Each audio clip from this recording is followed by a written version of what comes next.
তাওহিদ হৃদয়ের এই দৃশ্যটা নিশ্চয়ই এতক্ষণে সবাই একবার হলেও দেখেছেন।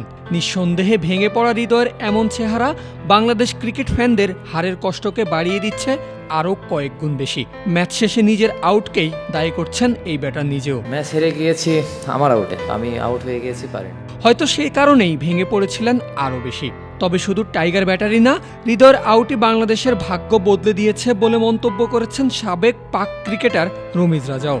সেই সঙ্গে কাঠগড়ায় তুলেছেন ম্যাচের বাজে আম্পায়ারিংকে। হৃদয় আম্পায়ার্স কলে এলবিডব্লিউ আউট হয়েছেন। সাবেক পাক ক্রিকেট প্রধানের মতে এমন সিদ্ধান্ত না দিলেও পারতেন আম্পায়ার। দক্ষিণ আফ্রিকার জন্য আনন্দের এবং বাংলাদেশের জন্য হতাশার মুহূর্ত ছিল হৃদয়ের আউট হয়ে যাওয়া। সে দারুণ ব্যাট করছিল, সে সহজাত প্রতিভাও বটে, ভয় ডরহীন ক্রিকেট খেলে, কিন্তু রাবাদার বলে তাকে এমন একটি আউট দিয়ে দিয়েছে আম্পায়ার যেটি না দিলেও পারত। ওই আউট নাও হতে পারত। সেটা ছিল আম্পায়ার্স কল এবং বল লেগেছে অনেক ওপরে। এরপর লেগ সাইড দিয়ে বল চলেও যাচ্ছিল। মনে হচ্ছে ভাগ্য বাংলাদেশের পক্ষে ছিল না। তখন আম্পায়ার যদি হৃদয়ের আউট না দিত, কারণ সেটা আউট না হওয়ার সম্ভাবনায় বেশি মনে হচ্ছিল, তবে এই ম্যাচ বাংলাদেশ জিততেও পারত। আর এমন সময়েই রাবাদা একটি দারুণ ব্রেক থ্রু এনে দিয়েছে, যার ফলে হৃদয় আউট হয়েছে এবং শেষ পর্যন্ত ম্যাচটা বাংলাদেশের হাত থেকে বেরিয়ে গেছে। চা মানে লাইফটা ভরপুর, চা মানে ইস্পাহানি মির্জাপুর। ম্যাচ হারের জন্য সাকিব আল হাসানের দোষও দেখছেন রমিজ রাজা। প্রশ্ন তুলেছেন তার এত বছরের অভিজ্ঞতা নিয়ে।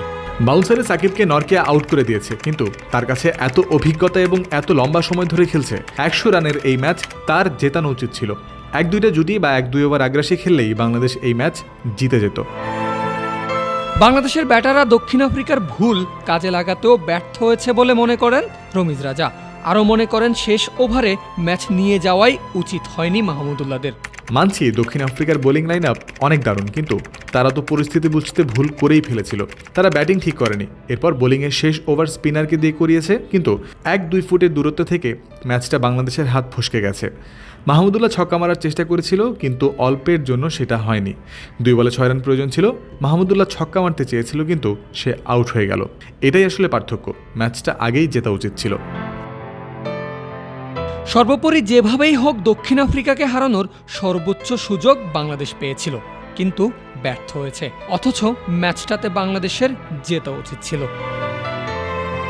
পারভেজ আল হাসান, ক্রিক ফ্রেন্জি।